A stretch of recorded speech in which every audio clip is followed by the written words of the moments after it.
I had just gotten out of a serious relationship, so naturally, as one does, I moved to Paris. I rented a beautiful little apartment just outside the city where I spent my days working from home, eating croissants, and drinking wine.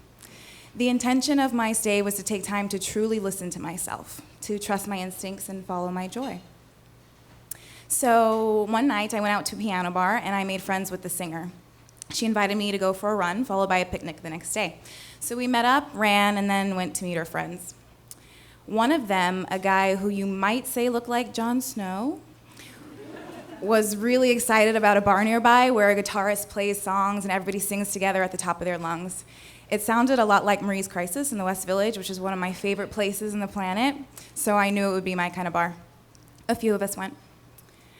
I'm not exactly sure when I noticed that he and I were vibing. We had been laughing and singing and drinking. We would go outside and talk with other people, but I would find myself aware of his presence wherever he was. By the end of the night, we were the last ones standing. I was having the best time. I had followed my joy all day, and there was a peace and ease to it. When we left the bar, he turned to me and said, "I like you." The directness sent a wave of excitement through me, and I responded with, "I like you too." We spent an incredibly sexy night and morning together. We laid in the sun by the canal in the afternoon the next day, and he walked me to the train. We PDA'd our goodbyes, exchanged phone numbers, and left it with, "We should do this again sometime before you leave." I was genuinely glad for the openness of it. After about 2 weeks, I decided to text him.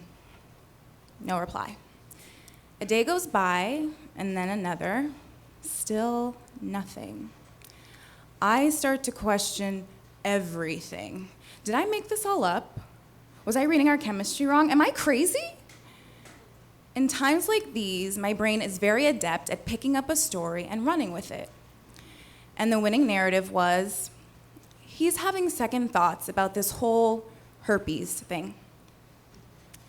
I tested positive for genital herpes about 4 years ago and went through what I like to call a quarter-ish life identity crisis. I am at a place of acceptance with it now that I never thought I'd see, but doubt still rears its head in moments of vulnerability. Like that night when I told him about it before we got busy, I was afraid that he would reject me. He didn't then, but maybe his silence was a rejection now. So 2 days later, my phone buzzes. It reads, "Hey!" exclamation point. "Would have been great!" exclamation point. "It was nice hanging out with you, but a mistake. Take care and be happy." My heart sank in disbelief. Me? A mistake? I mean, there's been a bad breakup or two that I'm sure some of my exes would have preferred to avoid, but the weight of mistake was heavy. It was the herpes. It had to be. He had gone home and decided that the risk just wasn't worth it. So that was the story that my heart and head decided was truth. Still, I wanted confirmation that it wasn't about who I was as a person, but about this baggage that I happened to carry around. And naturally, I decided that I would feel better if I got that confirmation directly from him. So I responded with, "Sure. Do you mind if I ask why it was a mistake? I'm a big girl. I can handle an honest answer." Smiley face. No reply. A day goes by, and then another. Still nothing. In the midst of being ghosted the second time around, I realized that I was wanting him to give me something that I could give myself. I am kick-ass, and while that text was a little bit jolting to receive, I am also resilient. So I texted him saying, "You know what? Never mind. Take care!" Exclamation point, peace emoji. And I moved on. 8 days later, my phone buzzes. It says, "Hey!" exclamation point, "Sure!" exclamation point. "Sorry for the late response, blah, blah, blah. The mistake was definitely not because of you." 2 exclamation points. I'm engaged. And we were in a bad period when I met you.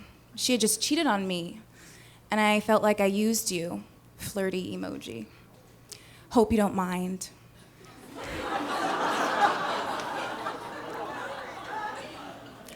Aside from that, I really enjoyed our interaction and discussions.